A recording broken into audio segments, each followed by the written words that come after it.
welcome again to Sid Causal. And Yeah, we keep saying, Sid, it can't get any busier on the streets, but it does. yeah. And we've got all sorts of things going on. One thing that we've got to cover at the start is, well, Jacob Rees-Mogg, Tory, has decided to carry on being a Tory. And when he was asked, what about Nigel? I'll quote what he said. Would I go to reform? Well, they are in such a muddle. Are they in such a muddle? Well, I think the only thing is the lack of clear policies. That's the biggest issue, I think, from my point of view, because obviously it's clear that they're against the small boats and they're against immigration, but it's not clear exactly how they're going to deal with them. And they've said that they're going to cut taxes, cut drastically, but it's not clear how they're going to pay for that. And at one point, Nigel Farage said, um, "I don't think we're going to be able to afford to cut taxes immediately when if we come into power." They've now got the Electoral Commission that's absolutely hounding them. I've now found out that it was actually the Labour Party that contacted the Electoral Commission and said, "We want you to look into reforms finances." So that's what's going on. And that's what's led to Nigel Farage standing down and calling a by-election in Clacton, which frankly I think was probably unwise.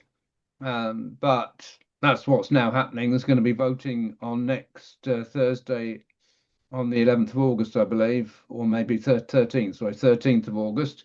So that'll be finished, that'll be decided. 34 candidates standing, which has never been heard of in a by-election, which, given that the main parties aren't standing, I guess all the smaller parties thought, oh, maybe this is our opportunity. But 34 candidates standing.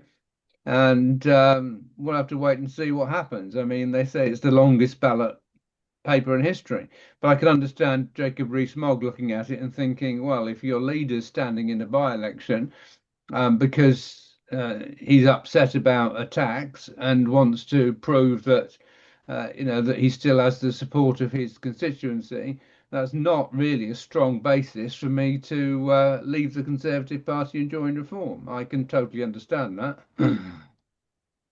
Yeah, we'll come back to that in a minute because there's lots to discuss around Rupert Lowe's try and bury the hatchet thing. And there's lots more involved. But before that, we must mention the Donald, of course, who's been banging on for months and months about the madness of the North Sea. And okay, seems to have got his way. Let's see what happens with Andy Burnham. He seems to be blowing in the right direction, but who knows? We've got a problem here. And that problem being U-turn on manifesto. Now, that comes out every 5 minutes, but I don't really get it, Sid. The Labour Party have U-turned 18 times. What's wrong with them realising that they've got a new opportunity here to make a proper U-turn and say, well, we did our best with the old manifesto. Let's get a new manifesto. Or is it that simply it's same old, same old? Well, Andy Burnham did say that the reason that he's not calling a general election is because he's following the 2024 manifesto, so there's no reason to call it.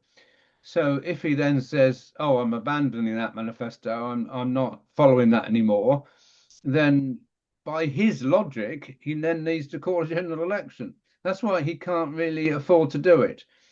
But as far as the North Sea is concerned, the manifesto says that there will be no new licenses granted. Licenses were granted by the previous Conservative government for Rosedoor and the Jackdaw fields, which have not been exploited because they also needed environmental permissions.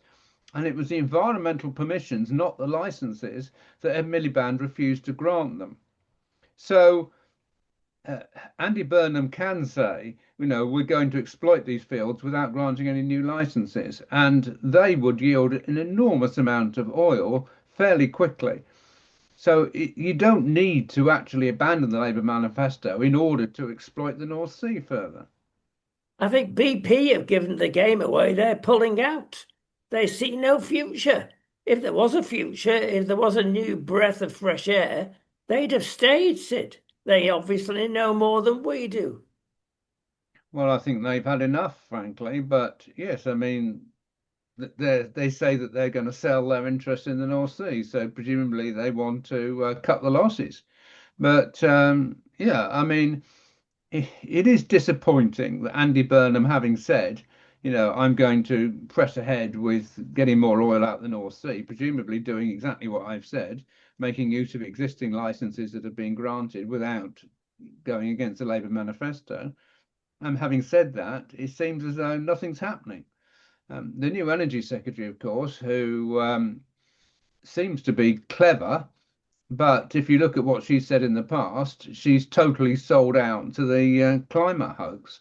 So she's actually been saying things like she wants net zero by 2035. 2050 is not quick enough for her.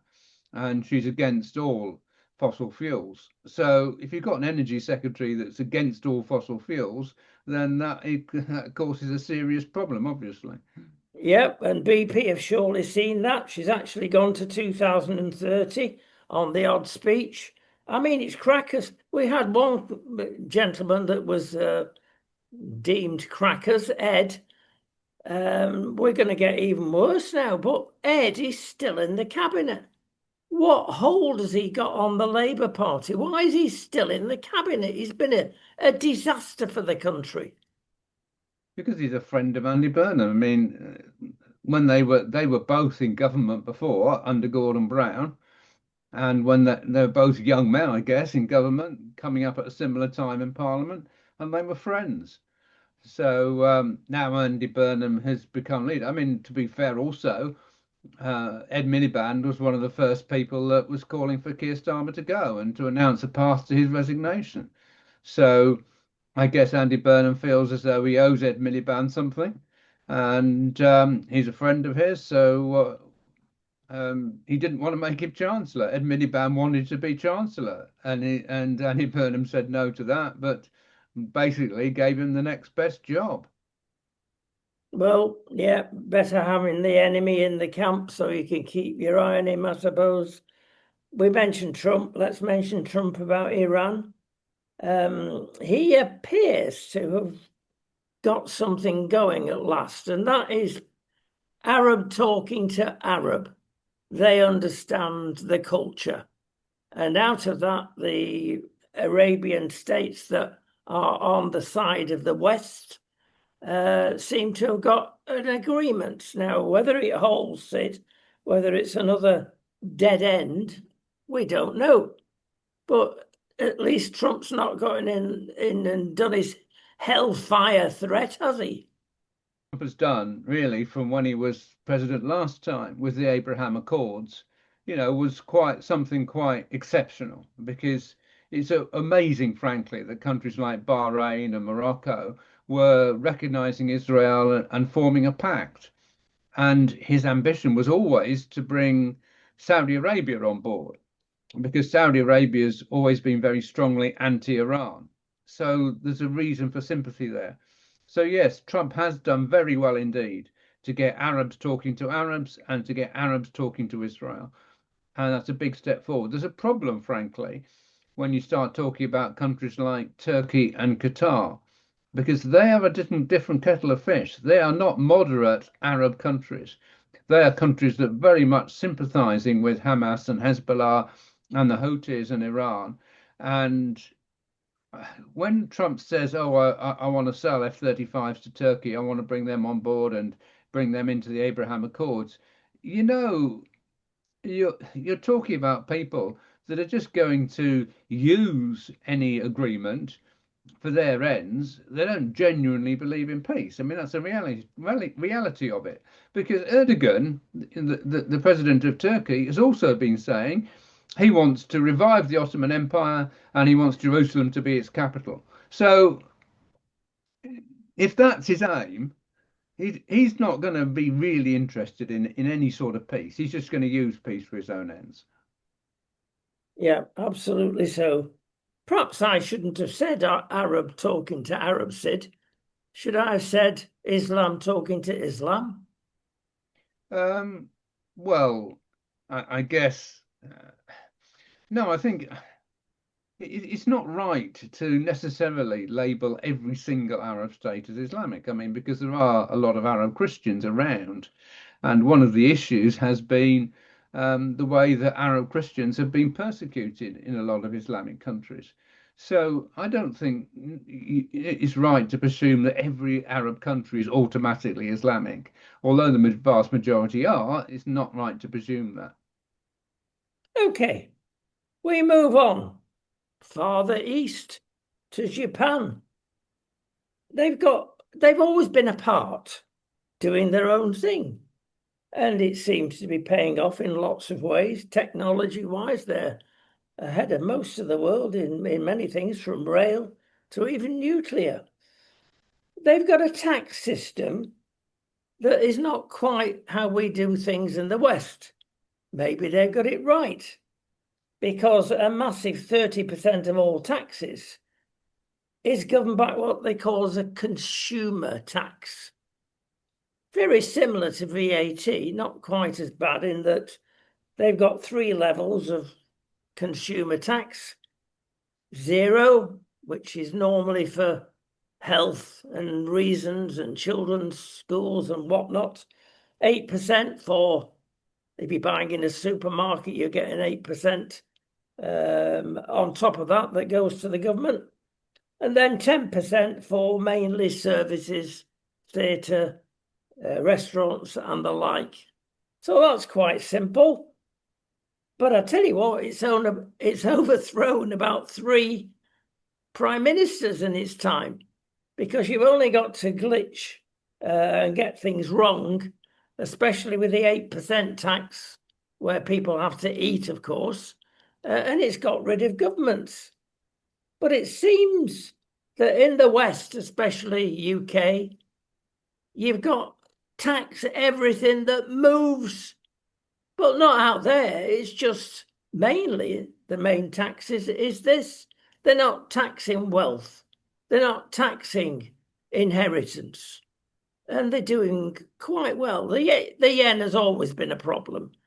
And inflation is a problem like it is for many countries. But by and large, have we dug a big hole for ourselves with so complicated taxation, Sid? You can't win. Well, I don't really think that taxation is the issue with Japan, because you see, what Japan has done is been brilliant with a lot of technology. So, you know, you can see with their cars, with Honda and Nissan and Toyota, all these are Japanese car companies. And you can see a lot of other technology, you know, the amount of technical you know uh, utilities in the kitchen that are actually produced in Japan is quite significant. And that's why the Japanese economy has been so successful over time. It's not because of their tax system, it's because of their initiatives. Now, that seemed to stall, and it stalled, I think, because of the massive competition from China. So all of a sudden, the Japanese lead in technology seemed to fade. And as that faded, so their stock market came to a stuttering halt, and it came to a halt for quite a long period of time. So, what the secret to Japan's success is their technology and the products that they've been producing and their success in the market. And that, frankly, is what we need to focus on. It's no good focusing on the tax system, because focusing on the tax system is not going to solve any problems whatsoever. We need to focus on producing wealth, because it's as you produce wealth in the economy, one way or another, that you're then successful and are able to reduce taxes because you're producing the wealth. Right, we're going back to UK to Ben Houchen, who's Mayor of Tees Valley up there in the northeast. And he's criticised Andy Burnham. Whoa, about this devolution thing. Easy to criticise Andy about that. Oh, it's going to cost nothing. Yeah, it will. It'll cost a fortune. But when you look into this, Sid, it's a trap. Yes, you can be mayor of this, that, and the other town, etc. Or you can have an agreement between Westminster and the local authority if you didn't want a mayor. But you've got no say when it comes to cash. Cash comes from Westminster, and they're going to control the horse. They're going to pull the reins. So what's the point of having mayors? Well, yeah, absolutely. I mean, you see, when they had devolution in Scotland and Wales, it wasn't particularly significant until they gave Scotland and Wales tax raising powers. And once they gave them tax raising powers, then really their authority increased enormously, and they were able to talk, rather than devolution, they were able to talk about government. And they were talking now about the Scottish government and the Welsh government and so on and so forth. And there is real power residing in those countries because of their tax raising powers. So you're absolutely right. I mean, if there's no tax raising powers in regional mayors, then really all they're doing is just all they are is administrators effectively for laws which are passed by central government. But I think honestly that Andy Burnham's aim is for real devolution and probably to give them tax raising powers in time. So I think this is a first step because in my opinion, Andy Burnham's aim is very much to follow the European model. And the European model is power in the regions. And the Labour Party's been trying to set up regional government in this country ever since 2002, when John Prescott was in charge of local government, and he organised a referendum in the northeast to have regional government in the northeast. And the reason they did it in the northeast was they thought that's the furthest from London and the most likely to vote for regional government. But they actually voted 78% against, massively against. And that was the end of devolution. That was the end of regional government. Because he thought, well, if the Northeast doesn't want it by such an overwhelming margin, no other region is going to want it. If the Northeast have voted yes, they were then going to go to Yorkshire and they said, well, let's have regional government in Yorkshire. And then they were going to tell us, oh, these have been a tremendous success. We need to roll it out throughout the country. That was their plan, but it was killed at birth. But I think that's what Andy Burnham is now trying to revive, regional government. Yep, indeed. 2008 was a significant year, financial crisis, etc. The banks, not a good time. But we lost a lot of millionaires then. Tell you what, the Adam Smith Institute has come out with some figures. We've lost even more under Labour. There's less millionaires than even in 2008. Not good, that's it. No, it's terrible, but that's what we predicted all along. You see, as I've said many times, socialists have this idea that the economy is like a cake, that if you take money off the rich and give it to the poor, then you'll have a fairer society. Because, I even heard Angela Rayner actually saying, we've got to give poor people a bigger slice of the cake. That was exactly her words. But they don't realize the economy isn't like a cake. The economy is like a train where the engine is business and it's business that produces wealth.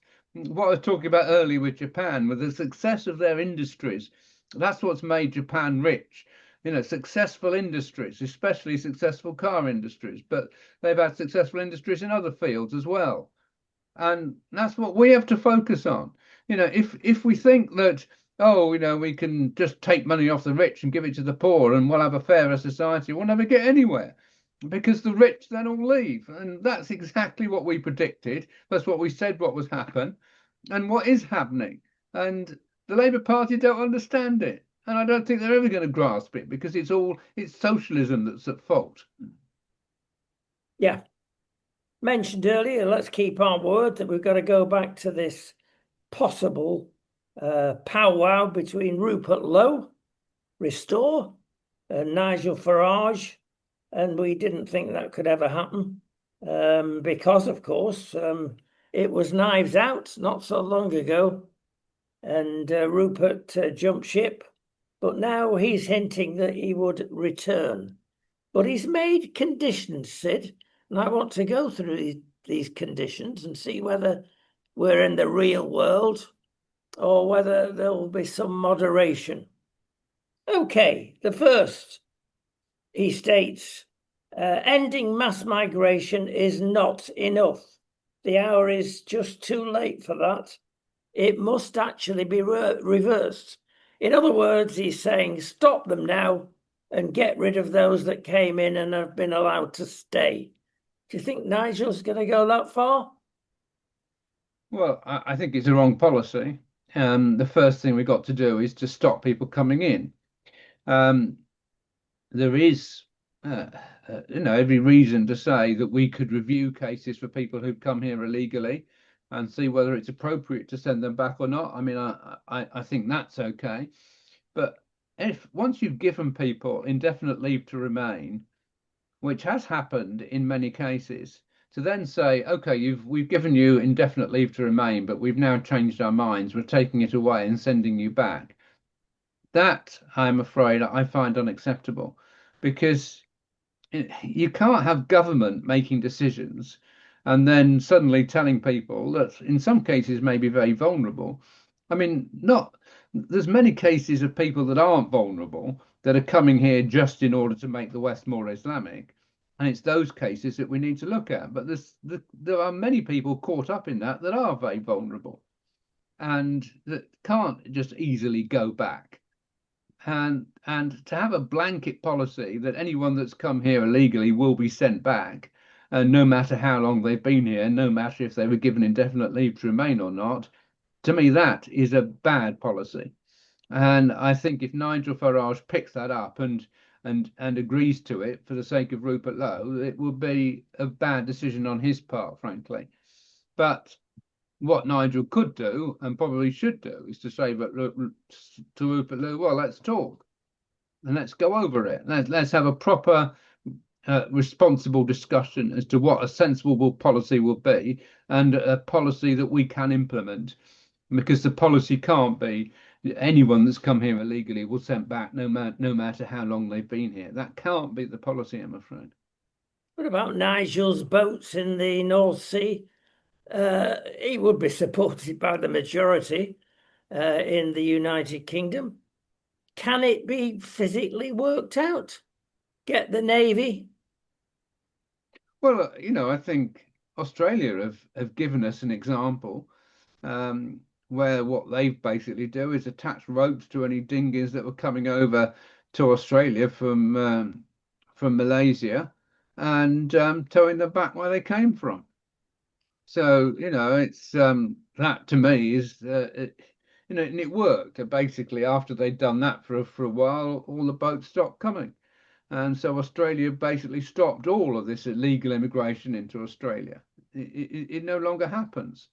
Think France, Sid. Think France. They're not going to accept them back. It's Well, going to what create havoc. whether they accept them back or they don't accept them back, and they've got no choice. I mean, at the end of the day, a boat's coming over, entering your waters illegally, you tow them back as to where they've come from. It's like they've come over from France and they've got to go back to France. They're not allowed to come over to our country. End of story. I mean, if somebody flies here from Uganda and lands in Heathrow, and they look at their papers and they say, sorry, you're not allowed to enter the UK. You can't say, oh, well, sorry, Uganda won't take them back. It's like, well, sorry, that's where you've come from. You're not allowed to come here. You're not allowed to enter. So you've got to go back. End of story, whether Uganda will have you back or not. Yeah. Lowe's second condition centered on demographic security, reversing the Islamization of Britain.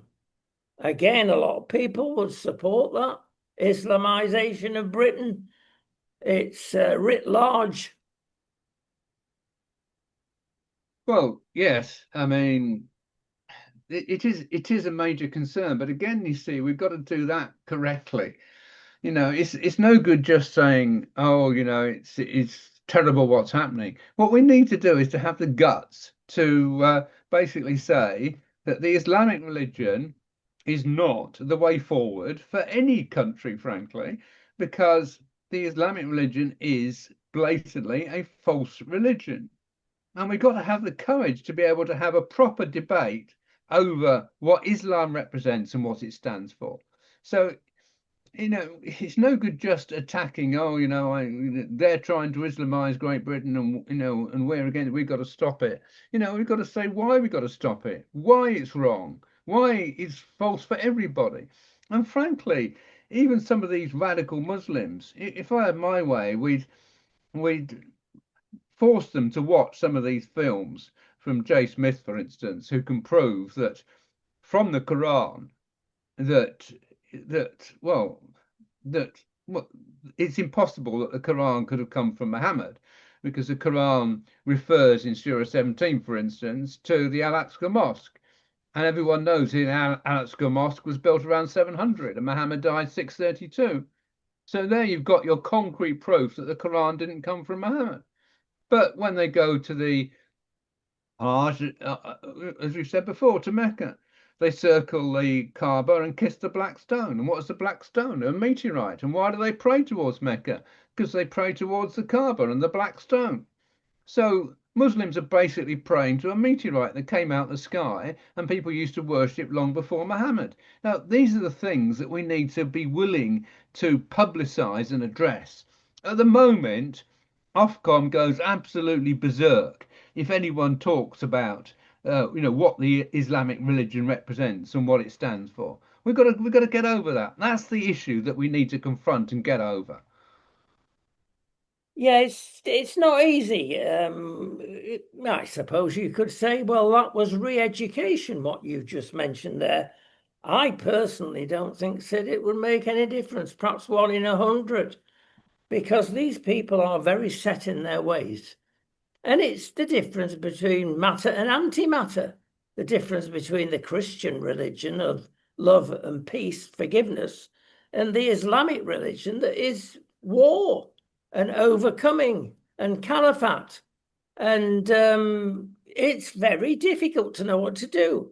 So therefore, is the easy way out to say, well, look, if we find your mosque is preaching hatred, golly, hate speech springs to mind, and is saying things that are against the country that mosque is, the mosque should be shut down.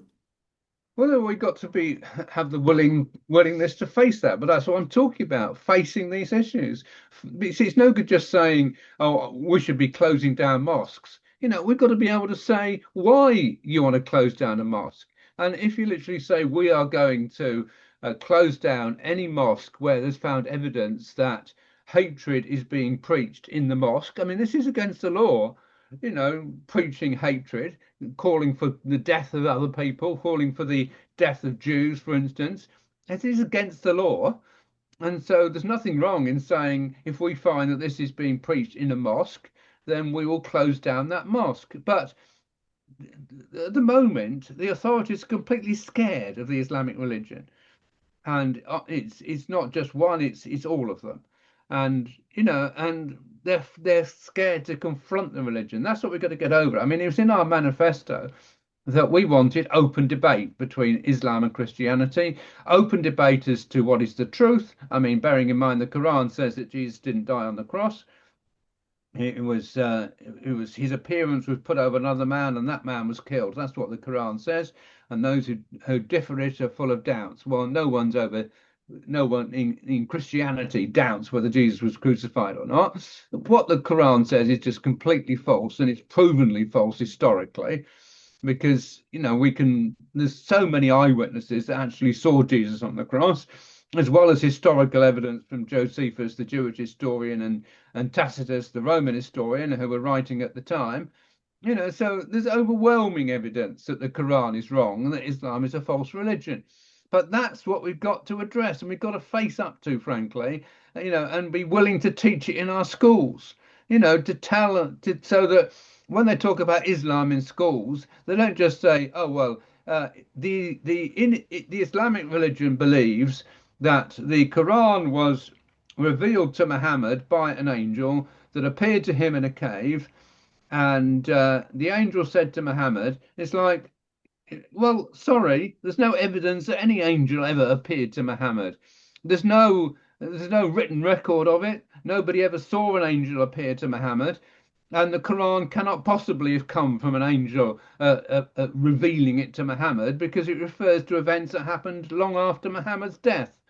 So let's face the truth and stop trying to teach children in our schools things that are blatantly false.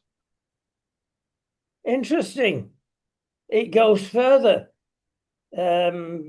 Restore and reform.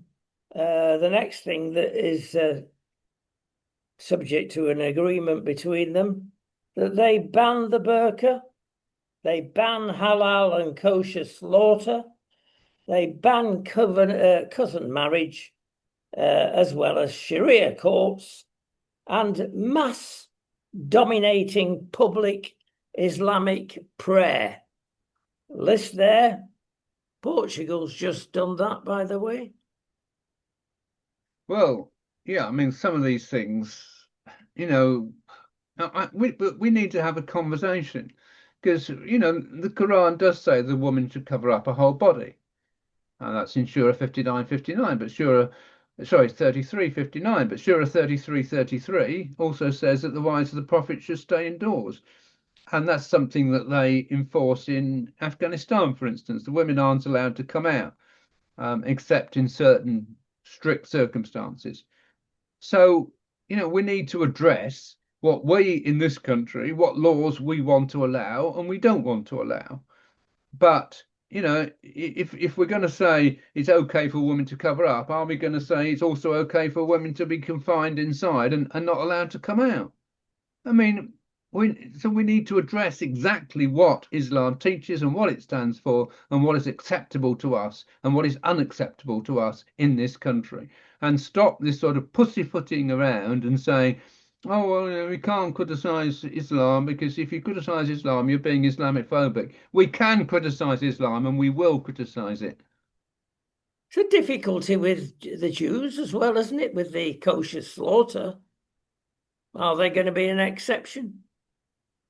Well, that's not something I've talked about, or frankly, I even want to talk about, because to me, it's not the central issue. The central issue is the religion true or not? And there's far more truth in Judaism than there is in Islam. Islam is basically a blatantly false religion. Judaism is not a blatantly false religion. There's an enormous amount of truth in Judaism. And frankly, the only problem with Judaism is that the majority of Jews don't recognize that Jesus is their Messiah, where he blatantly is their Messiah. And their Bible actually says that they will look upon him whom they've pierced and they'll mourn for him as one mourns for an only child. So the time is going to come when all Israel will recognize Jesus as their Messiah and all Israel will be saved. So we can't turn around to the Jewish religion and say that's a false religion. It's not. Yeah, another condition Rupert Lowe set out. Bit of an odd one, this. He's demanding reintroduction of the death penalty and he's demanding a referendum. Bit odd that, Sid. Well, yes, I mean, but you see, interestingly enough, if he goes down that line, and they have a referendum on the death penalty, I mean, what will happen? It'll probably be 85% against.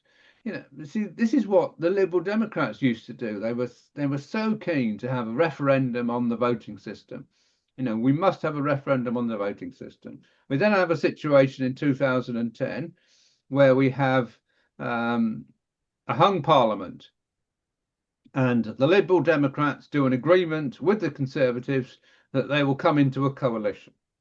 And Nick Clegg is the Deputy Prime Minister. And part of the coalition agreement is a referendum on the voting system. So we have a referendum on the voting system and people vote overwhelmingly not to change the voting system. So what did they achieve? Nothing. It's like frankly, Rupert Lowe can be given his referendum on the death penalty if he wants. It's never going to go through in a month of Sundays, so it's not a waste of time. Right. We've got to draw this to a conclusion. Restoring another demand, a self-sufficient Britain. Well, I understand where he's coming from there, which includes cuts to welfare, here, and tackling inflation, and to return trust in UK politics. True, good stuff. Well, again, you see, it's not just simply cutting welfare, it's a matter of focusing rather than on just rewarding people for doing nothing, rewarding people for working, which is why we've said that everybody who's working must receive at least 25% more than people on benefits. So there's a greater incentive to work. And we'd also have a system where young people were not allowed to sign on, certainly not before they're 21, because you can't have a situation where people leave school and sign on and all they do is just live on benefits. And that will apply, by the way, for sickness benefits as well, because it's almost like a fashion now for young people. You know, you can leave school and you can claim some sort of mental illness and receive benefits, and you never need to work. It's just they're laughing at the system. So the focus has got to be for the benefit system on encouraging people to work, and it's not just cutting what we're paying. It's a matter of making sure it's focused correctly, and if it's focused correctly, we'll automatically save money. Well done. We've got to finish. We're overrunning. We're always overrunning. Sorry, footy fans. But as you heard said last week, he's getting a bit fed up of over football. So we'll leave it to our next discussion. Plenty to discuss with our friend heading up FIFA. Yeah, we'll leave that to next time. We could go on for hours about that. Thank you so much. We'll see you shortly.